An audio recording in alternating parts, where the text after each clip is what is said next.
کسی کہنے والوں نے کیا خوب کہا ہے، اور صحیح یہ ہے کہ سچ یہ ہے کہ علم و عمل سے پاتی ہے انسانیت فروغ۔ انسان زندہ لاش ہے تعلیم کے بغیر، انسان زندہ لاش ہے تعلیم کے بغیر۔ اور کسی کہنے والوں نے یہ بھی کہہ دیا کہ یہ مدرسہ ہے تیرا میں قدانی ساقی، یہ مدرسہ ہے تیرا میں قدانی ساقی، یہاں کی مٹی سے انسان بنائے جاتے ہیں۔ پگھلنا علم کی خاطر مثال شمع زیبا ہے، بغیر اس کے نہیں پہچان سکتے ہم خدا کیا ہے، بغیر اس کے نہیں پہچان سکتے ہم خدا کیا ہے۔ ہزارہ حمد اس خدائے بزرگ و برتر کی جس نے ساری کائنات کو لفظ کن سے پیدا فرما کر لقد کرمنا بنی آدمہ کا تاج زرری انسان کے سروں پر رکھا، اور جملہ مخلوقات سے سرفراز و سر بلند کیا۔ زمین و آسمان، لیل و نہار، سب کو انسان کی خدمت پہ معمور کر دیا، اور اس کے اندر تدبر و دانائی، تفہیم و تفکر اور عقل آرائی کی ایک عظیم قوت عطا فرما کر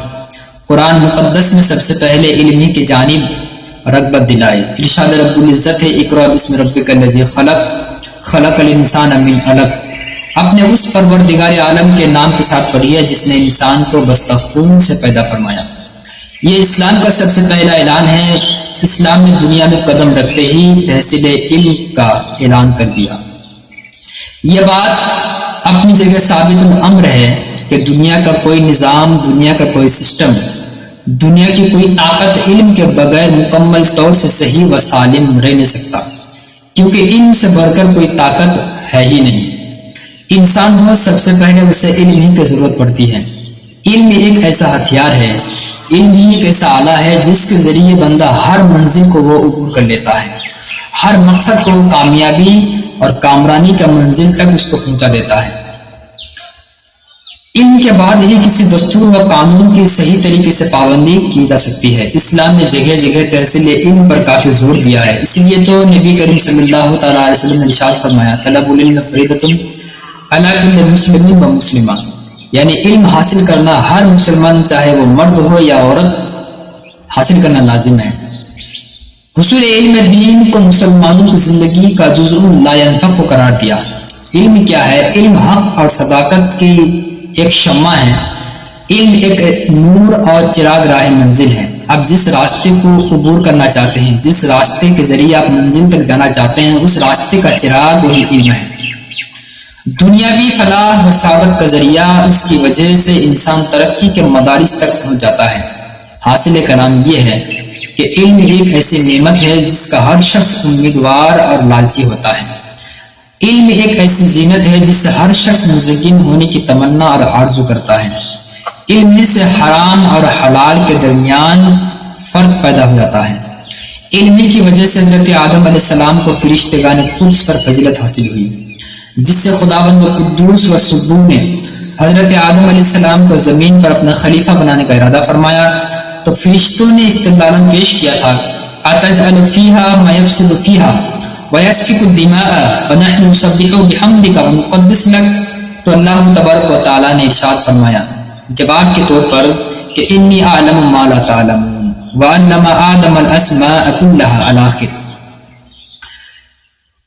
اب ہم علم کو سمجھنے کے لیے حضرت سیدنا مرتضی علی رضی اللہ تعالیٰ عنہ کی خدمت اقدس میں حاضر ہو کر ان سے پوچھیں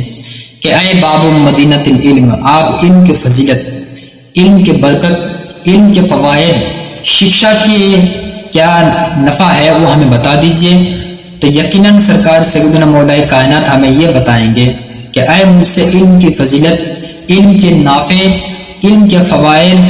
اور علم کے بارے میں جو بھی برکات اور جو بھی فضیلت ہیں اس سے پوچھنے والے اے انسان، اگر دنیا کی نعمت، دنیا کی جاب و حشمت، دنیا کی دولت، دنیا کی عیش و عشرت ایک طرف رکھ دیتا اور دوسری طرف دولت علم کو، تو اس وقت یقیناً میں علم ہی کو ترجیح دوں گا۔ اس لیے تو شیر خدا مشکل کشا رضی اللہ تعالیٰ عنہ ارشاد فرماتے ہیں کہ ردینا قسمت الجبار فینا فإن المال ينفي عن قريب ليس الجمال بأسباب تزيننا ليس اليتيم قد مات والده۔ ذکر کردہ اشعار سے سرکار سیدنا مولا کائنات ہم لوگوں کو مزاج دیا کہ اے مجھ سے علم کے فضیلت کے بارے میں سوال کرنے والے، اگرچہ میں غریب ہوں، اگرچہ میں تنگ دست ہوں، اگرچہ میں دولت مند نہیں ہوں، مگر فضل و کرم ہے اس رب کائنات کا، احسان عظیم ہے اس پروردگار عالم کا جس نے لفظ کن سے ساری کائنات کو پردہ عدم سے منشأ شہود پر لا کر اسے وجود بخشا، کہ اس نے جاہلوں کو مال عطا کیا اور مجھ کو علم جیسی دولت سے مزین فرمایا۔ بانی اسلام سرور کائنات صلی اللہ تعالیٰ علیہ وسلم اہمیت علم کو بیان کرتے ہوئے ارشاد فرماتے ہیں، اطلبوا العلم ولو کان بالصین، چاہے اس کی جد و جہد کے لیے چین ہی تک کیوں نہ جانا پڑے۔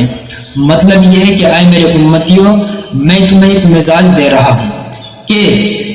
تحصیل علم میں اگر چین جیسے دور دراز ملک کا بھی سامنا کرنا پڑے تو تم اسے ضرور کرو، اور اس کے حصول میں اپنے گھر بار کی راحت، ماں باپ کی الفت و شفقت، اعز و اقربا کی رحمت و رافت کو خیر آباد کہنا پڑے پھر بھی اسے کہہ ڈالو، اور مدرسوں کی ناہموار راہوں اور پرخار وادیوں میں نو بنو مشکلات کا سامنا کرنا پڑے اور دشمنان دین کی سازشیں اور مقاصد کے جال بچھے رہیں، اسے بھی عبور کر کے علم دین حاصل کرو۔ یعنی حصول علم دین کی خاطر ساری کائنات کی چھان بین اور جا بجا مصیبتیں برداشت کرنی پڑیں، اس کے باوجود بھی تم علم حاصل میں کاہلی نہ برتنا بلکہ علم دین حاصل کرتے رہنا۔ یہی وجہ ہے کہ صحابہ کرام تحصیل علم میں کئی دن، کئی رات، بلکہ سال ہا سال سفر کی